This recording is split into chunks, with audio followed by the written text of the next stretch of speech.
Let's now shift focus to a significant development in the field of aeroscience. The RLV was successfully launched from Sriharikotta in Andhra Pradesh. It's a significant step towards developing a full-fledged reusable launch vehicle. ISRO's prototype for a reusable space shuttle was successfully launched this morning. Indian Space Research Organization, or ISRO as we know it, tested a sleek winged prototype through a short test flight. The first such flight, which is a technology demonstrator, has now been launched from the Satish Dhawan Space Centre in Sriharikotta.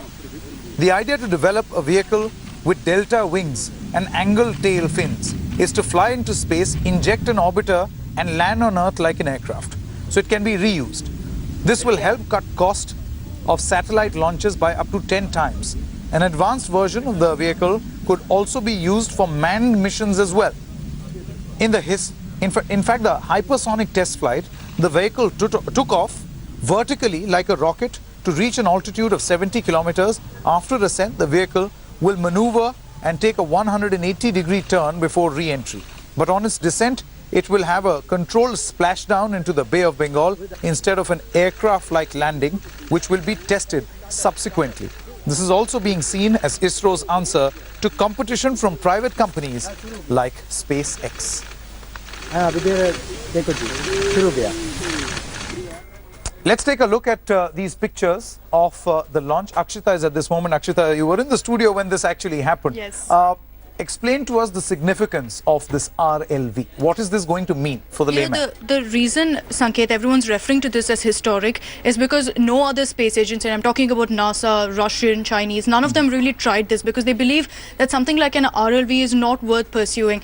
But at the same time, the reason ISRO's taken this up is because we've seen a lot of private space agencies, the likes of SpaceX, they've come out and tried this. But what's unique about ISRO is that they've built this particular RLV, which is a prototype. They've built this shaped like an aeroplane to make it easier. So they've given it wings, and with a rocket body, it went launched right up. So that's about 70 kilometers up, after which the rocket burns out. So that essentially means it goes then right down. You see that? That's exactly what's happening. It's then descending right down. So it's then led to free fall.